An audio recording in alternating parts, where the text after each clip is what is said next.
You've tuned in to Stranger Than Fiction News, broadcasting live from the dark side of the planet. We're learning from a Japanese infectious disease control specialist that infiltrated the Diamond Princess that proper protocols were not put into place. In fact, it's just a charade as far as the quarantine is concerned.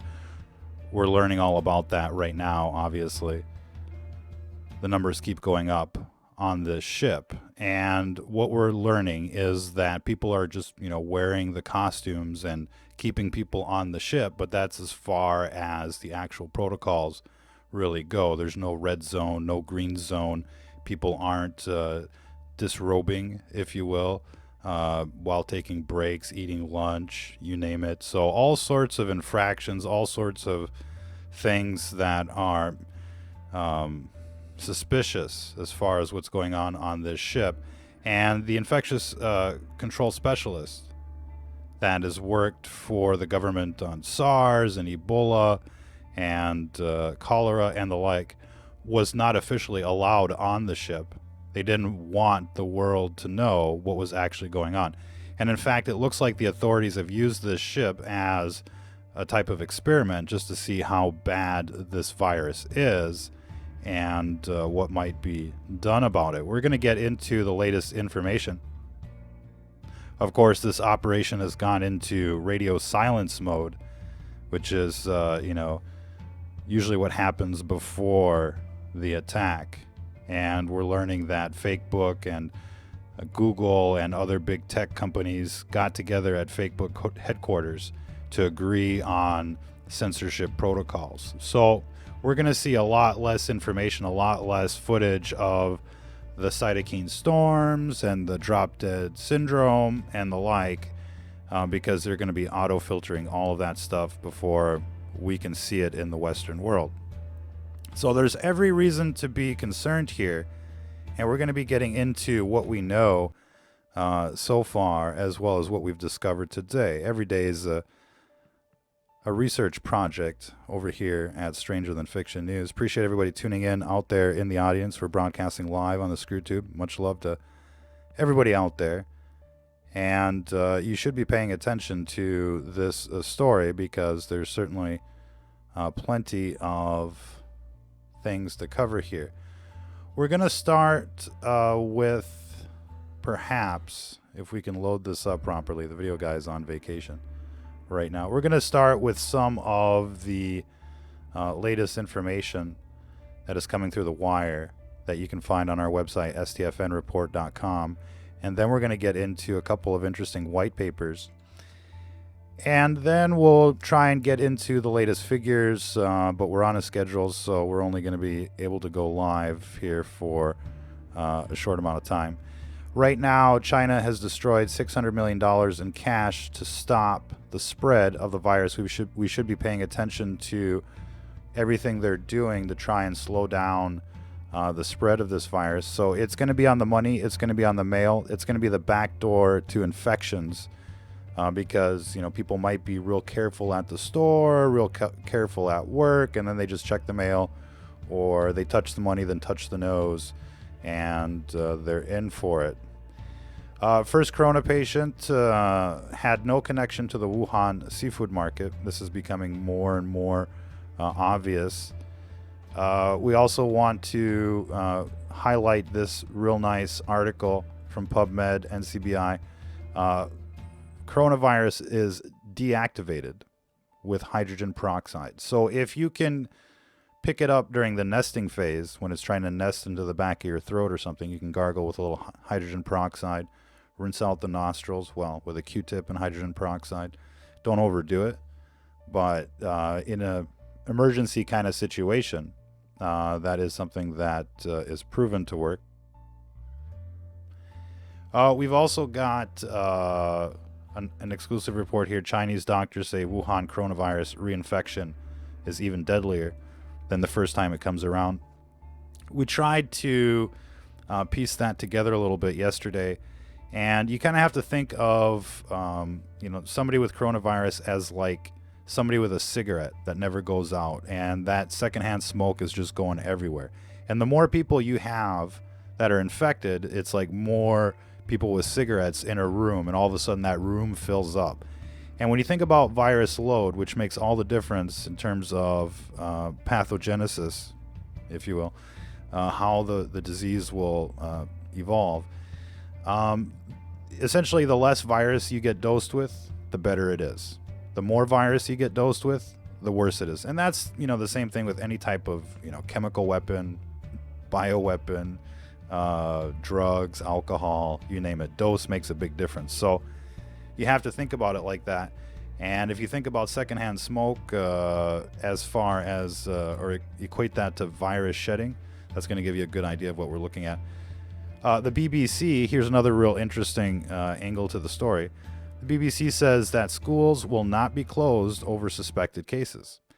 And that means they want all the children to get infected. They want, those infections to go back home. They want those people to get infected, and so on and so forth.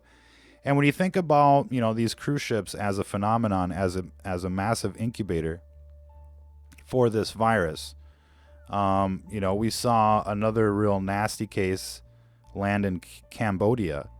And now they're thinking Cambodia is going to become a huge epicenter because all these people offloaded.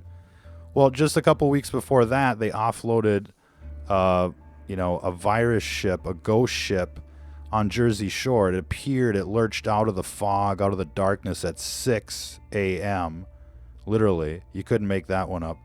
And there were at least like 4 suspected cases on that ship while it was drifting around between the Caribbean and Bayonne, New Jersey, a major port out there for cruise ships and the like. And so we know that we got a huge dose coming through Jersey a couple of weeks ago. Where must that mini epidemic be by now? We're getting reports of gag orders at Buffalo, New York hospitals over coronavirus. Nurses are being gagged, not allowed to talk about it yet. Some of them are coming out anonymously to describe the situation. So we can expect, a full hit with the blessing of this administration. So when this coronavirus kicks off, you'll know who to thank in America. And we're going to get into that. A growing number of scientists say the ship served as an incubator for this, super virus. Of course it did.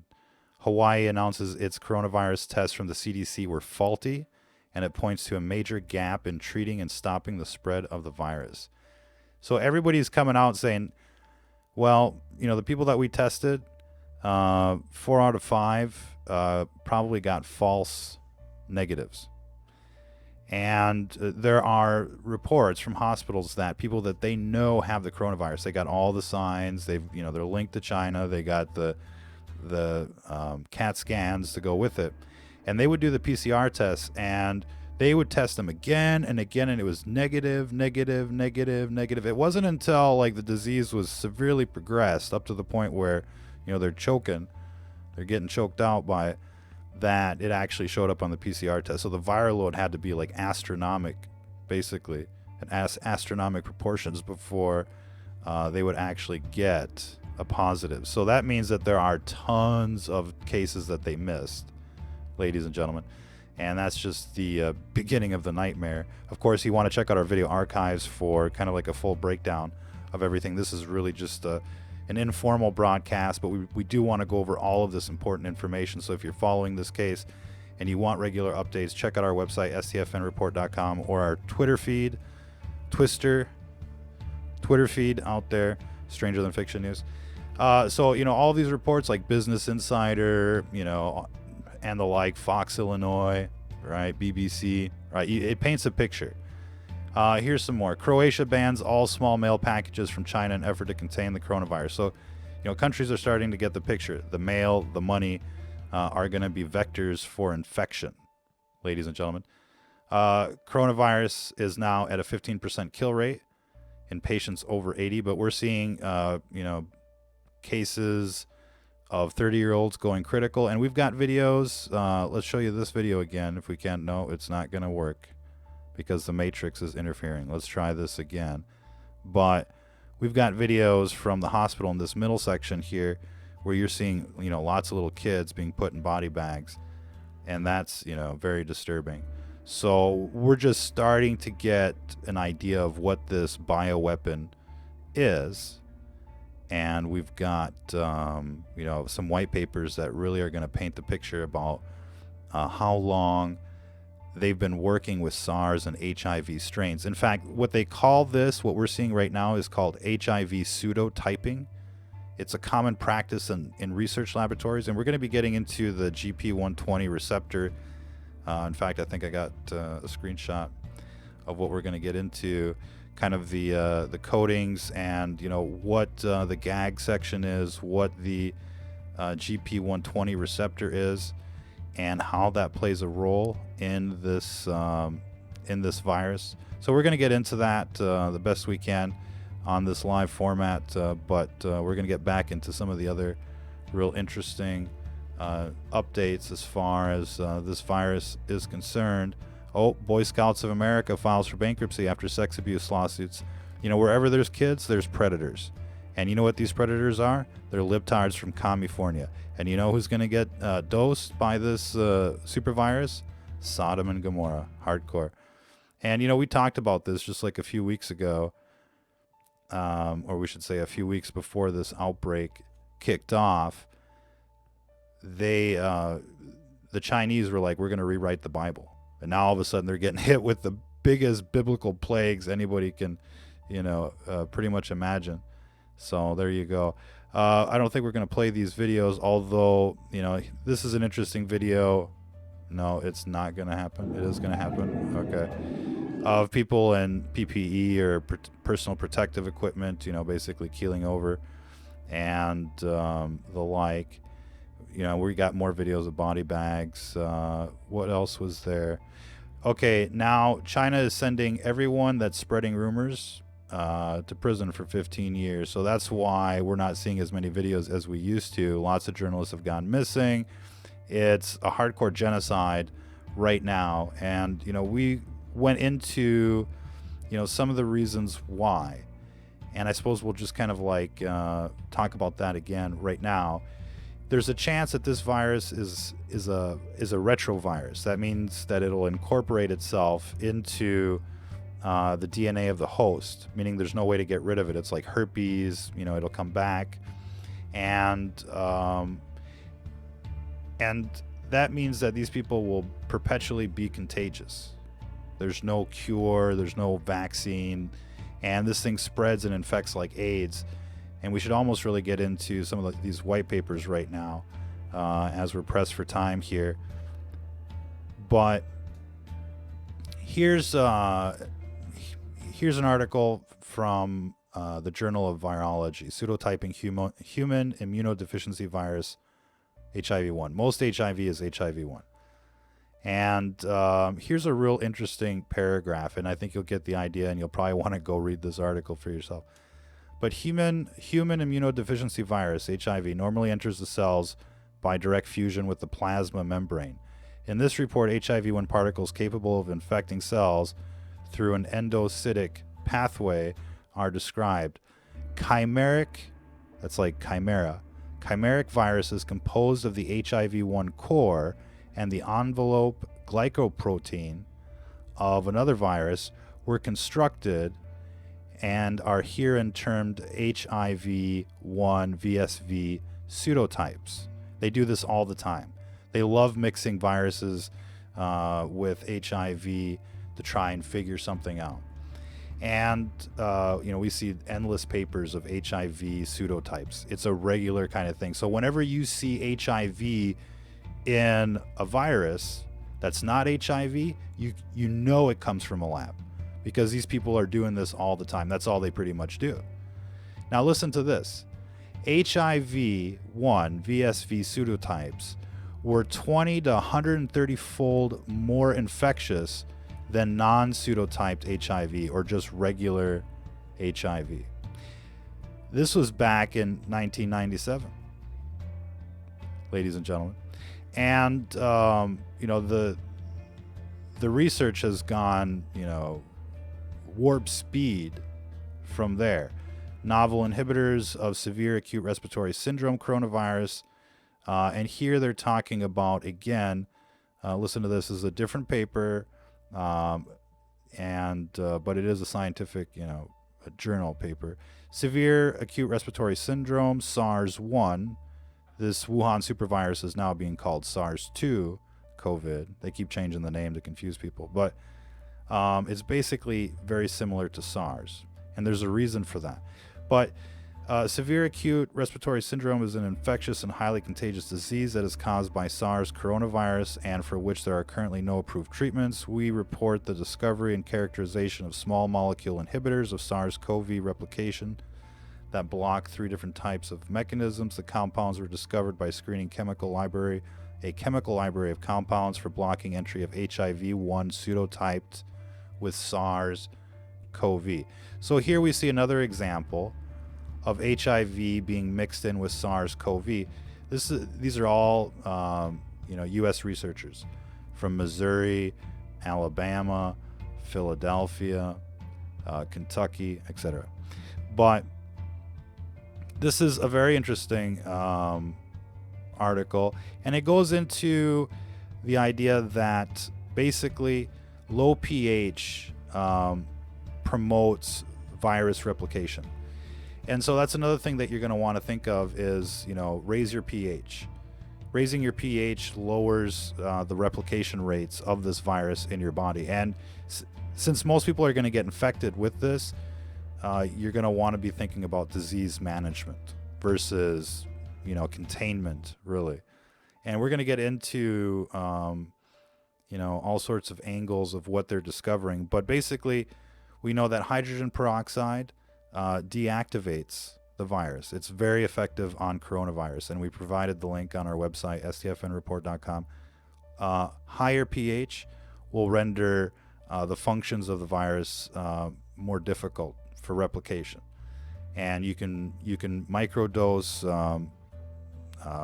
baking soda, and we're talking like 1/10 of a teaspoon if you're going to microdose it. If you felt like you got a big dose of virus, maybe you want to go like 1/8 of a teaspoon, not a tablespoon, all right, with lots of water. Let's see. We got another article here, BMC Microbiology, cloaked similarity between HIV-1 and SARS-CoV. Now, this is really like the bombshell. I hope you can understand this, and I hope we can describe this the way it deserves to be described. But essentially, HIV and SARS have a very similar mechanism naturally, which, we're talking about SARS-1. And this is basically the... hold on, we'll get into that. This is basically the comparison of HIV and SARS in terms of their... it would be their glycoprotein as far as cell entry. And this is like the G120 of HIV versus the SARS spike protein, S1 and S2 sections. But what they note here in this publication is that these codes, the genetic codes that code for these proteins, are not identical, but the functions and the shapes are very similar. And in biology, function follows form or shape. It's like, things tend to be like a nano-sized bottle opener, and they have to have a certain shape to open the bottle, otherwise it doesn't work. And so that's basically, how proteins work in a real nutshell. Enzymes especially, their shape allows them to perform what they do, and everything ends up being kind of lock and key. And so HIV and SARS have real similar like shapes, but the reason that they have those shapes is based on slightly different code. However, in this new SARS virus, the SARS 2.0, new and improved, we're actually seeing copy and paste of the code in this virus. And the reason that they do that is because it's an HIV pseudotype.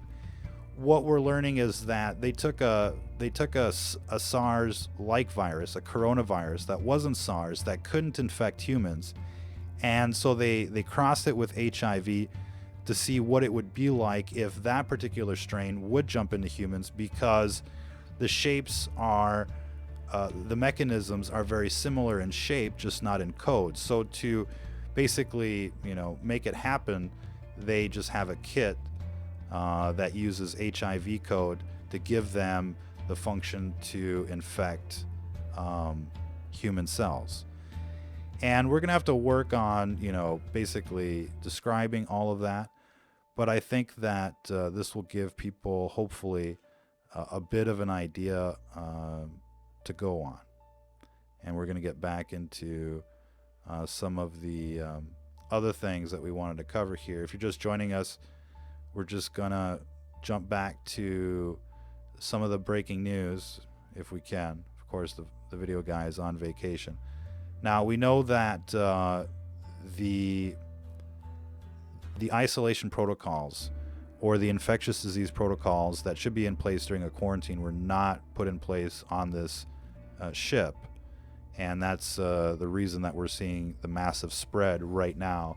It's basically like what they're doing in China. They're confining people that are suspected perhaps of having the virus in a place where people definitely have the virus and everybody gets infected. China is right now destroying tons of cash because it's contaminated. It's going to be spreading on our money. It's going to be spreading in our mail. First coronavirus patients had no connection to the Wuhan seafood market. All the evidence points to that this virus escaped one of the labs in Wuhan. And then there's two of them. There's one that's like 3 football fields away from the market. That's the Chinese CDC. And then there's the military lab, the Wuhan Institute of Virology. And that's a couple miles away from the seafood market, both in Wuhan. And they were both working on SARS, HIV, pseudotype viruses. So something escaped the lab. All the fingerprints are there, and it's white paper after white paper. And we covered some of the other white papers that really kind of seal the deal, the smoking gun, if you will. But that's probably not as concerning. The virus probably isn't as concerning as the medical martial law that's coming. And they're trying to do everything they can to promote this outbreak. We repeat, they're doing everything they can to promote this outbreak. Here the BBC reports, BBC Science, schools to be advised not to close over suspected cases. They're letting all these ships in, all these planes in. If there's a suspected case in a school, they're not going to do anything. And that's the worst place this virus could show up, is in a school, because everybody associated with the kid is going to get it. You got to take care of the kid. Yeah, everybody's going to get it, right? It's how kids are. They're just natural super spreaders. And so the fact that they want this thing to come into the schools is a big red flag that nobody should ignore. Never forget when people show you who they really are out there, ladies and gentlemen. Growing number of scientists say this ship served as an incubator, and there's tons of ships just like this one floating around. We're hearing of all sorts of ships like the Queen Mary, basically in de facto quarantine. We saw that ship in Cambodia just basically unload a bunch of virus over there. We have a ship a couple weeks ago that unloaded in Jersey Shore. No kidding. And so, this virus must be everywhere. We got, other cases of super spreaders in Hawaii and California. The whole West Coast is just going to light up with this stuff. But again, that's why we're telling people to prepare. Hawaii announces its coronavirus tests from the CDC were faulty. It wasn't just Hawaii, it was everyone.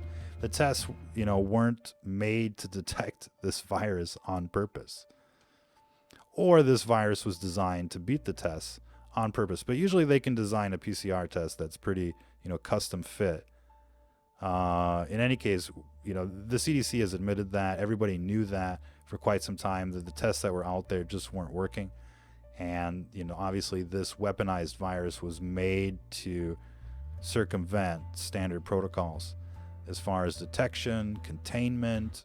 And it doesn't help when, the government is fanning the flames of infection, right? They want this thing to spread. It's just like Katrina and all the other things. They're not here to help you.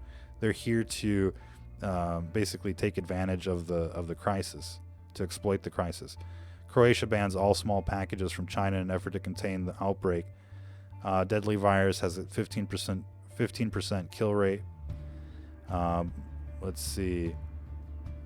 And of course, we're getting reports that now, they're forcing people to go back to work due to the looming economic crisis, and people are getting infected on the bus, people are getting infected at the factories, and so there's just no way to contain it. And they're basically just like sending people to Chernobyl to try and throw sand or whatever on the reactor, by going to their jobs and trying to build whatever they're going to build. The whole system is going to collapse. Factories, the economy, supply and the supply chains, medications. Stock up now, because there's going to be a huge kind of like period where they just don't know what to do. And their plan isn't to really fix that problem. Their plan is to exterminate as many people as they can. And look, people have had plenty of warning when it comes to what this system is. You've seen the Georgia Guidestones, you've seen the chemtrails, you've seen the 𝐔𝐏𝐃𝐀𝐓 events, you've seen everything you need to see to understand what these people are. And so don't think that they're going to stop this or help you or come up with anything that's going to make the situation better. They're going to exploit this and make it worse, and it's going to be problem, reaction, solution, and they got the solution, ladies and gentlemen. Now, what we're recommending is people stock up on anything that can keep their pH above 7, obviously, and avoid anything that might bring down your pH. Avoid anything that might attack your immune system, like EMF radiation, cell phones, Wi-Fi. Turn it off. Seriously, turn it off. Use an Ethernet cable, get a dumb phone, quit playing with your phone all the time. It's frying your white blood cells. And we're recommending, people get a bunch of hydrogen peroxide, within reasonable limits. I mean, if you get too much, you're on a red list. But get an appropriate amount for personal use. And if you feel like you've been exposed at the store, it probably will help to gargle gargle with it a little bit, let it get into the back of the throat.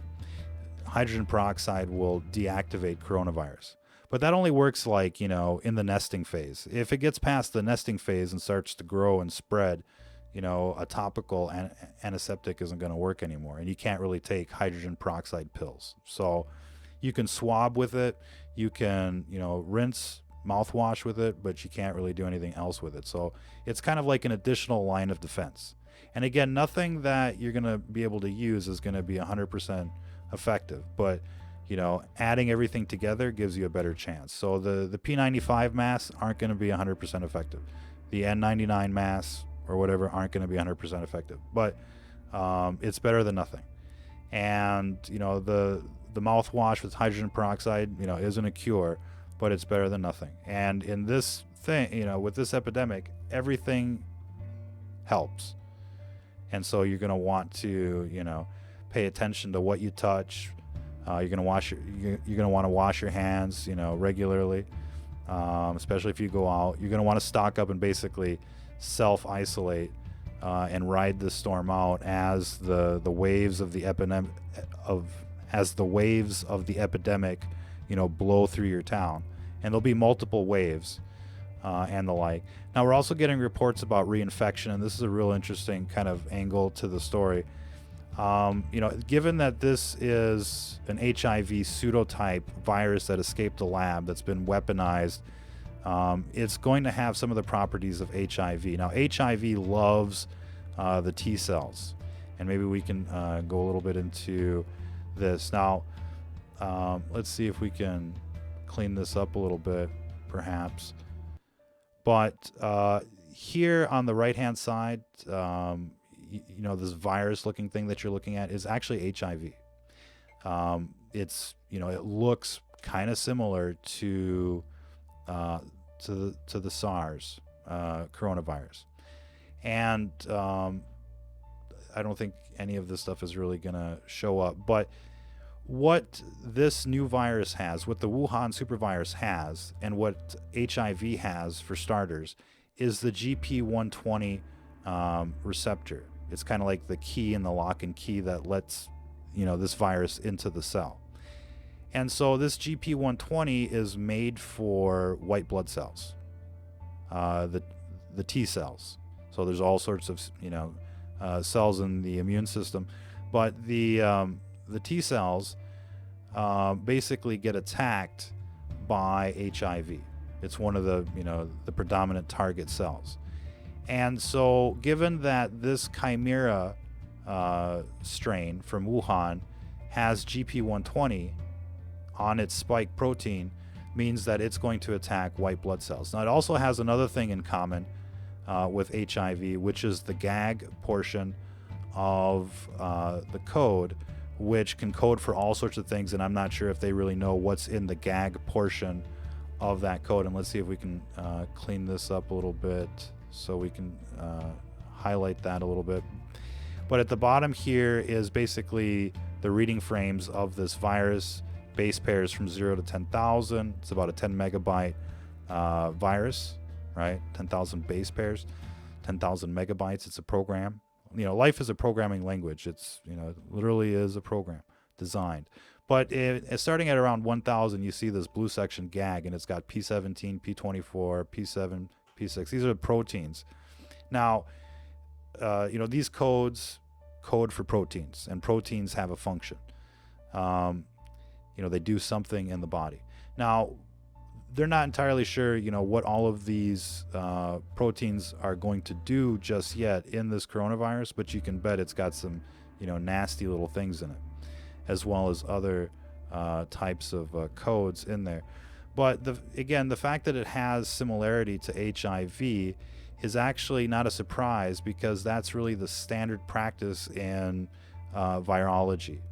And they call it pseudotyping, HIV pseudotyping. You can look this up, pseudo like pseudonym, and typing like typing at the keyboard, pseudotyping. HIV pseudotyping is common practice in research laboratories.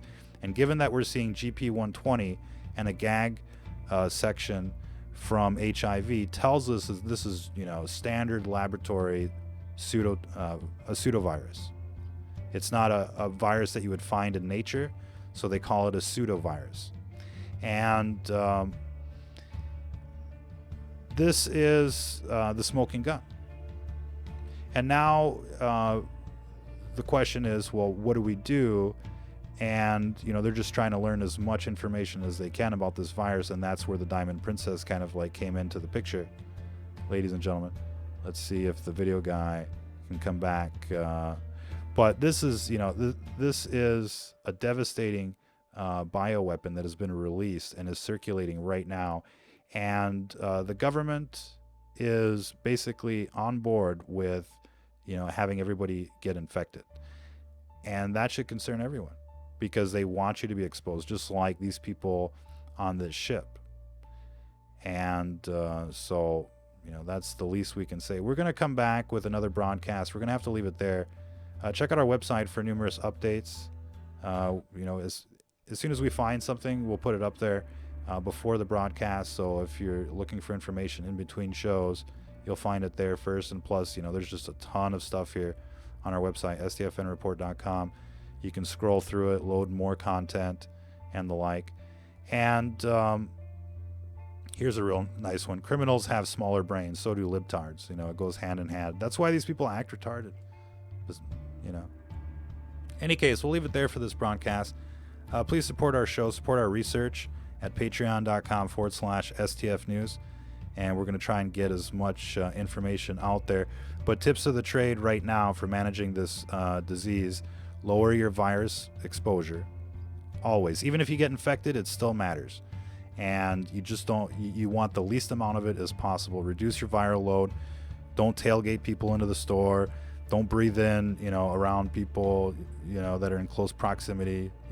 Keep a distance between you and everybody else as much as possible. Hydrogen peroxide will deactivate this virus. Very effective. Again, that's like a topical antiseptic. It's not, something to ingest, and you want to, stay at 10% per volume max.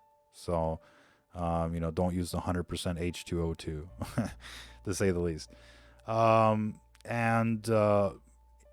raising your pH by, using lemon juice or baking soda will have an effect on this virus. And viruses, just like cancer, love acidic environments. So you always kind of want to avoid the soda, avoid things that might lower your pH. And if you're getting acid reflux, you definitely want to change your diet. Anyways, we'll leave it there for this broadcast. We appreciate everybody tuning in, and we'll be back soon with something a little more visual. But we hope that this information was kind of helpful in terms of reinforcing what we know here. It escaped a lab. The governments are complicit. They want everybody to get infected, and they're not communicating the necessary information. And they're doing everything they can, once again, to facilitate this new 9/11. The plane is 20 miles out. The plane is 10 miles out. Do the orders still stand? Of course the orders still stand. And so if you're listening to this, you are the resistance.